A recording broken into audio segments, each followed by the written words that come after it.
थे। ये हिंदुओं को समझना चाहिए, राम पूजने के लिए हैं, उनके नाम पर गुमराह होके ऐसे गुंडों को सत्ता में ना भेजें जिनने आपका देश बेच दिया।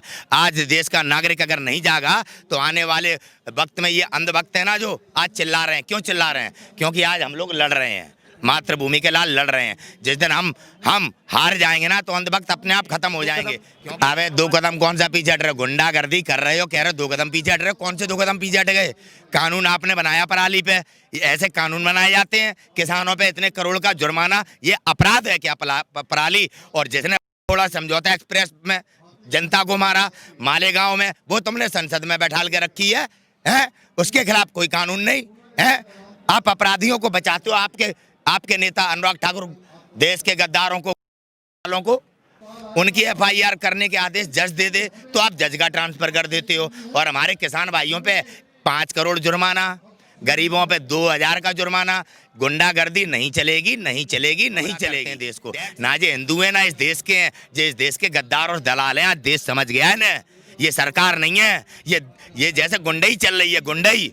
अरे बोलने का अधिकार नहीं किसी भी नागरिक का, इनके खिलाफ बोलो देशद्रोही। इस किसान को कैसे अपमानित किया ये राजनाथ ने, इस कृषि मंत्री ने आके पहले माफी मांगे। अगर 2 पैसे के इनके खून में छत्रीपन है इन दोनों के में, अगर सुनो जे भारत के लाल हैं तो इन्हें आके पहले अपने उन 40 किसान शहीद हुए उनको आके पहले फूल चढ़ाएं और यहाँ के हाथ जोड़ के माफी मांगे। जे खालिस्तानी नहीं है, जे वो है जिन्होंने हिंदुत्व के लिए लड़ा था। क्या इतिहास जानते हैं? 7 बार जो है वार्तालाप फेल हो चुके हैं। क्या कहते हैं आप? 4 तारीख का फिर से समय दिया गया है, किस तरीके से किसान भाई जो आंदोलन को आगे बढ़ाएंगे? आंदोलन तो जब तक चलेगा जब तक ये बिल वापस नहीं होंगे। सरकार गुमराह कर रही है, शुरू से हम कहते आ रहे हैं कि सरकार गुमराह कर रही है। अब कल 2 जगह पे पीछे हटी है। ये वो अंधभक्तों के लिए है जो कह रहे थे सरकार पीछे नहीं हटती, पराली पे हट गई पीछे। अभी ये बिल भी वापस लेगी और MSP पे कानून भी बनाएगी। हम आए अपने अधिकार लेने, हमारा हट नहीं है, सरकार हट कर रही है। सरकार ने ये वादे किए थे हमारे साथ कि किसानों की आय दोगुना करेंगे, ठीक है। आज हम नरेंद्र मोदी कहते थे 5 साल बाद हिसाब लेना। हम अपने अधिकारों पे आए हैं, संविधान हमें अधिकार देता है। हट पे सरकार है, पीछे हटना पड़ेगा। सरकार तो सर पीछे हट रही है, देख रहे हैं कितनी नर्मता ला करके है, पराली और बिजली को लेकर के कितनी अच्छी बातें कही हैं। ये कानून बनाए नहीं जा सकते थे, गुंडागर्दी से बना दिए भाई। ये कोई कानून थे? अब अध्यादेश के नाम पे यूपी में ठोक दिया, गाड़ी पे नाम नहीं लिखोगे। अरे ये गुंडागर्दी कर रहे हैं हमारे ऊपर। मुख्यमंत्री बनके, प्रधानमंत्री बनके आज ये अपने कर्तव्य जनता के प्रति नहीं निभा रहे। ये केवल जनता के ऊपर दबाव बना रहे हैं कि जनता कैसे कमजोर हो। जैसे इनके आप शुरू से ही कल्याण जो योजनाएं रही हैं, जो इन्होंने पहले शौचालय बनाए, शौचालयों को इनने कितने बना दिए? 10 करोड़ 73 लाख कुछ शौचालय बनाए हैं 5 साल में। 5 अक्टूबर 2014 से लेके 5 अक्टूबर 2019 तक जो इन्होंने शौचालय बनाए हैं, उनमें आप डिवाइड कर देना 1300। एक साल में 365 दिन होते हैं, 52 संडे और 50 त्योहार के निकाल लो, 100 दिन कम कर दो। आप मार देना कैलकुलेशन, एक दिन में इतने शौचालय जो निकलेगा ना रिजल्ट। भाई इतना गणित नहीं लगा के आया हूँ, लेकिन आपको बता रहा हूँ, लगा लेना। जो रिजल्ट आएगा एक दिन में इतने शौचालय आज भी बनवा दे मोदी तो मान जाऊँगा मैं। इस शौचालय के नाम पर घोटाला, व्यापम घोटाला, इनके घोटाले की बात करते ही समझ लो आप उठ गए यहाँ से, ऊपर चले गए आप। यही है हमारे देश में। कोई रैली निकालता है ना संघ, वहीं दंगा हो जाता है, हिंदू मुसलमान हो जाता है, और किसी की रैली में नहीं होता। तो इस प्रकार के इनके शासन है, तो आप समझ सकते हैं इनकी कैसी नीतियां हैं। पराली और बिजली को लेकर करें तो इससे क्या समाधान? यार पराली में कोई कानून था ऐसा? किसानों के ऊपर गुंडागर्दी का बना दोगे आप कभी? मास्क के नाम पे 2000 रुपए, अरे गरीबों को लूटने का ये सीधा सीधा इंतजाम किया है इन्होंने। और अंबानी अडानी के आप कर्जे माफ करो, हमारे ऊपर मास्क पहनने पर। अरे कोरोना के नाम पे दुनिया लूट ली अंबानी अडानी ने, और चाइना के उसने जिनपिंग जी ने, और ये आपके नरेंद्र मोदी ने मिलकर दुनिया को बेवकूफ़ बनाया है। 35-36 दिन हो गए यहाँ दिल्ली में डले हुए हमें, गाजीपुर बॉर्डर पे एक कोरोना पेशेंट नहीं। महामारी नहीं है, बीमारी है, मानते हैं। और हमारे देश के तमाम डॉक्टरों ने कहा है कि ये महामारी नहीं है, उन्हें उठा दिया गया या जेल में डाल दिया गया। ये है मोदी सरकार। समझ में आया? ऐसी स्थिति में 4 तारीख का समय दिया गया है, कैसे देखते हैं आप कि जो पूरा बिल को जो बताया जा रहा था कि MSP को लेकर बातचीत करेंगे, 4 तारीख दें, चाहे नया कैलेंडर नरेंद्र मोदी जी बना दें श्री राम के नाम से, उसमें 40 तारीख लिख दें। हम तारीखों पे नहीं चल रहे, हम आए हैं कानून वापस कराने और MSP पे कानून बनवाने। हम जब ही जाएंगे, और जब जाएंगे वो तारीख लिख देना। याद करके, उससे पहले नहीं जाएंगे। नरेंद्र मोदी ने और इनके समस्त भाजपाइयों ने हमारा देश बेच दिया राम के नाम पे, हिंदुत्व के नाम पे।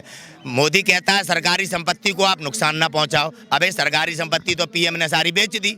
जय श्री राम, हिंदुत्व, हिंदू राष्ट्र, रेलवे विज्ञा सरकारी संपत्ति थी ना, अब अंबानी अडानी की है। दुर्भाग्य है कि आज अंबानी के जो टावर लगे ना जिन लोगों के घर पे, वो आज अपने आप को देशद्रोही समझे। ये देश खरीद रहे हैं, यानी कि हमें, ठीक है, ये देश के विक्रेता बन गए। जिस भारत ने इन्हें उद्योगपति बनाया, आज उस भारत को खरीद रहे हैं।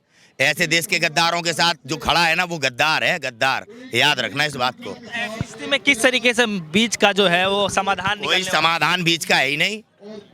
मोदी ने कहा था 2 गुना आय करेंगे। ये काला कानून मोदी ने बनाया, वापस लेना पड़ेगा। इस कानून को संवैधानिक तौर पे भी नहीं बनाया गया, गुंडागर्दी से पास कराया गया। ये गुंडों का देश नहीं है, ये गुंडों का देश नहीं है, संविधान से चलता है। और संविधान ने हमें अधिकार दिया, हम यहाँ पे हैं। वो तो हमारा एक सरकार के प्रति, एक भारत के नागरिक होने के प्रति सरकार का सम्मान है कि हम दिल्ली बॉर्डर पे बैठे हैं। किसी के बाप की दिल्ली नहीं है जो हमें वहाँ आने से रोक लेगा। आतंकवादी हम नहीं है, अपराधी वो गृह मंत्री है जो सत्ता में बैठा है, समझे। और वो है जो पीएम है, जो गोधरा कांड जिसने करवाया है, हम नहीं है। आई समझ में। और इन्हें बता दूं, दुनिया का पूरी विश्व में जितने देश हैं, उस पूरे विश्व में एक इकलौता भारत ऐसा है जो कृषि प्रधान देश है। 100%, यहाँ पे 1-8% भी नहीं, 100%। सुनिए आप, और हमने कृषि से ही इस देश को खड़ा किया है, कृषि से ही आज हम उद्योगपति हैं, ठीक है। तो ये समझने की जरूरत है कि दुनिया का इकलौता देश है ये किसानों का। ये किसान अपने देश में गुंडों को नहीं आने देंगे और गुंडागर्दी नहीं चलने देंगे, बात समझ लो। ठीक है, लेकिन उनके प्रवक्ता ये कह रहे हैं कि जब 2 कदम हम पीछे हटने को तैयार हैं तो 2 कदम। अबे 2 कदम कौन सा पीछे हट रहे हो? गुंडागर्दी कर रहे हो, कह रहे हो 2 कदम पीछे हट रहे हो। कौन से 2 कदम पीछे हट गए? कानून आपने बनाया पराली पे, ऐसे कानून बनाए जाते हैं। किसानों पे इतने करोड़ का जुर्माना, ये अपराध है क्या पराली? और जिसने थोड़ा समझौता एक्सप्रेस में जनता को मारा मालेगांव में, वो तुमने संसद में बैठाल के रखी है, हैं? उसके खिलाफ कोई कानून नहीं है। आप अपराधियों को बचाते हो। आपके नेता अनुराग ठाकुर देश के गद्दारों को आज वो उनके साथ है। और वहाँ दिल्ली में दंगे कराए, आप उनको सपोर्ट करते हो। उनकी एफआईआर करने के आदेश जज दे दे तो आप जज का ट्रांसफर कर देते हो। और हमारे किसान भाइयों पे 5 करोड़ जुर्माना, गरीबों पे 2000 का जुर्माना।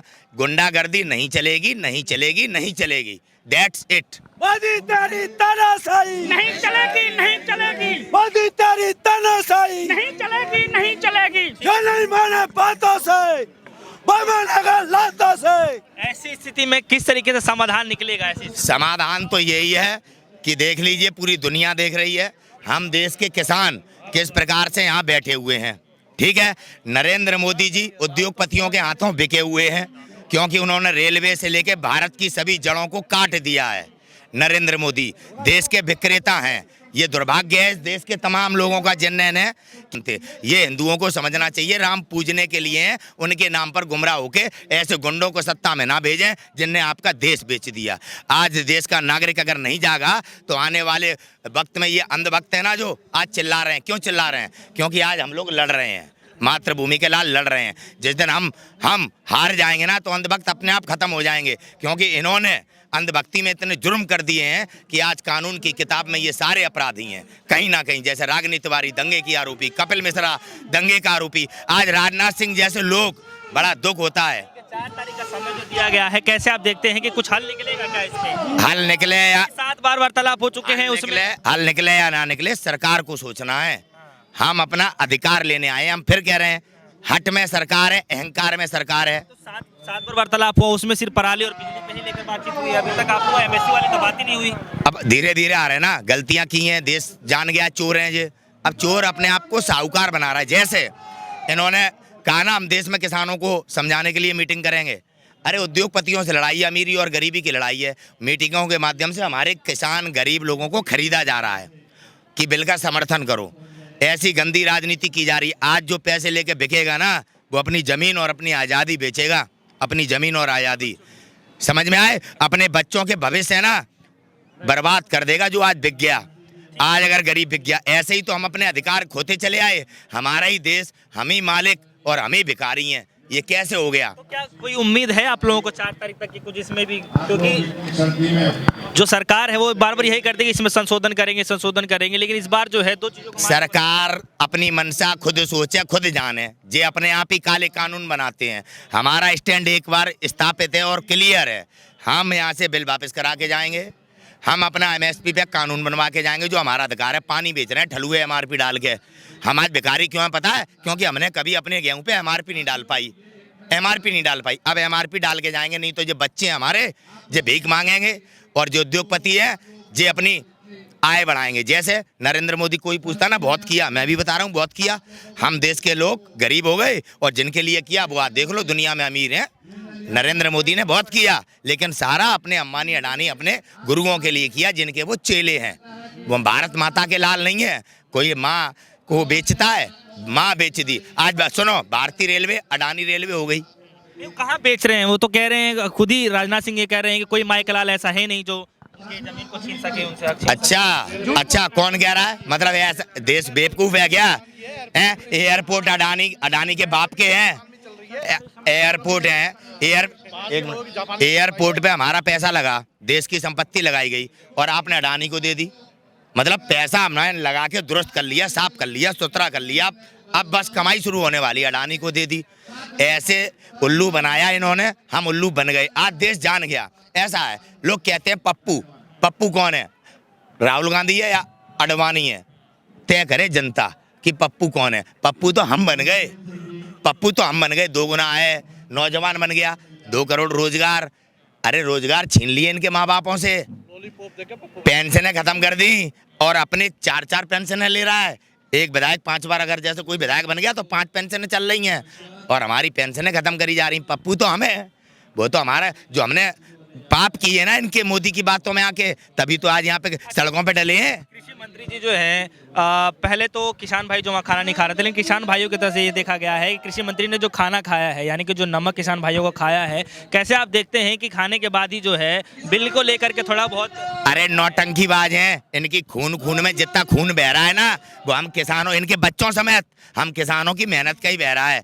जो कल भी खाया वो भी किसानों का इनने खाया, और आज तक जो खा पी के जो राजनीति कर रहे हैं वो इन किसानों का ही खा रहे हैं, जो आज यहाँ बैठे हुए हैं। ये तो गुमराह करने वाली बात है। आज अन्न खा लिया, इनकी नस्ल पहचानो, कैसी नस्ल के हैं जे, कैसे गुमराह करते हैं देश को। ना जे हिंदू है ना इस देश के हैं, जे इस देश के गद्दार और दलाल हैं। आज देश समझ गया है ना, ये सरकार नहीं है, ये जैसे गुंडई चल रही है, गुंडई। अरे बोलने का अधिकार नहीं किसी भी नागरिक का, इनके खिलाफ बोलो देशद्रोही। इस किसान को कैसे अपमानित किया ये राजनाथ ने, इस कृषि मंत्री ने आके पहले माफी मांगे। अगर 2 पैसे के इनके खून में छत्रीपन है इन दोनों के में, अगर सुनो जे भारत के लाल हैं तो इन्हें आके पहले अपने उन 40 किसान शहीद हुए उनको आके पहले फूल चढ़ाएं और यहाँ के हाथ जोड़ के माफी मांगे। जे खालिस्तानी नहीं है, जे वो है जिन्होंने हिंदुत्व के लिए लड़ा था। क्या इतिहास जानते हैं? गोवलकर सावरकर को पढ़ने वालों, कभी हमारे भी इतिहास पढ़ के देखो, पीछे हटने वाले नहीं हैं हम तनख्वाह लेने वाले नहीं हैं देश के गद्दारों से, अंग्रेजों से। हम अपना खून और बलिदान देने वाले हैं अपनी मातृभूमि के लिए। राजनाथ भी जानते हैं और कृषि मंत्री भी जानते हैं, उन्हें समझाने की जरूरत नहीं है। लेकिन उनके नेता जो हैं वो कह तो रहे हैं कि जो भी नेता बयानबाजी किया है कि किसान भाई खालिस्तानी है, पाकिस्तानी है, इसमें आतंकी घुस गए हैं, तो उसके लिए हम मतलब बोल रहे हैं कि गलत बयानबाजी की गई है। साध्वी प्रज्ञा सिंह ठाकुर ने संसद में कहा नाथूराम गोडसे राष्ट्रवादी है। क्या कर लिया भारत के प्रधानमंत्री ने? क्या कर लिया? हमारे राष्ट्रपिता के हत्यारे को महान कहा जा रहा है। जिन 2 कौड़ी के लोगों ने देश में नफरत फैलाई, जिनने देश में लोगों की हत्याएं की, वो एक हत्यारे का सपोर्ट कर रहे हैं। आज अपराधियों की सरकार है, अपराधियों की सरकार। ये प्रमाण दे रहा हूँ, प्रमाण है ये। आज अगर देश नहीं समझेगा ना, हम क्यों बट रहे हैं? हम कांग्रेस बसपा सपा हम क्यों बट रहे हैं? एक बात पे आओ, न्याय के साथ चलो। हमारे राष्ट्रपिता ने हमसे कुछ लिया नहीं, अगर लेते तो मोदी प्रधानमंत्री ना होता, हम नहीं चुना उसे। चलिए ठीक है, आप पलड़ा किसके साथ है, मतलब भारी किसके साथ है? क्या किसानों? क्योंकि किसान भाई जो हैं 35-36 दिनों तो अड़े पड़े हैं, उसी का है जो नतीजा देखने को मिला है कि सरकार जो है थोड़ा नम्रता ला करके है 2 बिलों बातचीत करने का तैयार है। क्या लगता है कि आगे भी नम्रता ला करके MSP बातचीत? नम्रता लाएंगे तो ठीक है, नहीं लाएंगे तो ये तो अभी 5% किसान है। अभी यहाँ तो बुलावा नहीं लगा है, अभी खेत में काम चल रहा है। जैसी बुलावा 26 तारीख को दिखा देंगे। जब नहीं मानेंगे ना तो किसानों की ताकत 26 तारीख को दिख जाएगी दिल्ली में, सिवाय ट्रैक्टर के अगर तुम्हें कोई चीज दिख जाए। और आसपास क्षेत्र में भी चारों तरफ से किसान 100% है, केवल आरएसएस और भाजपाइयों को छोड़ के, क्योंकि ये देश के विक्रेता हैं। समस्त भाजपाई आज दोषी है जो किसान यहाँ बैठा हुआ है, याद रखना। आंदोलन अभी तक आप लोगों का ऐसे चलेगा आगे तक? जब तक हमारे अधिकार नहीं मिलेंगे और ये काला कानून वापस नहीं होगा, एमएसपी पे कानून नहीं बनेगा, ये आंदोलन यहाँ से वापस नहीं जाएगा। क्रांति बन के सुनामी के रूप में चाहे सत्ता बदलनी पड़े उस काम को भी करेंगे, लेकिन हम अपने अधिकार बिना लिए पीछे नहीं हटेंगे। ये गुरु गोविंद सिंह जी के सेवकों का और एक राजपूत का प्रण है, सभी देशवासियों का प्रण है।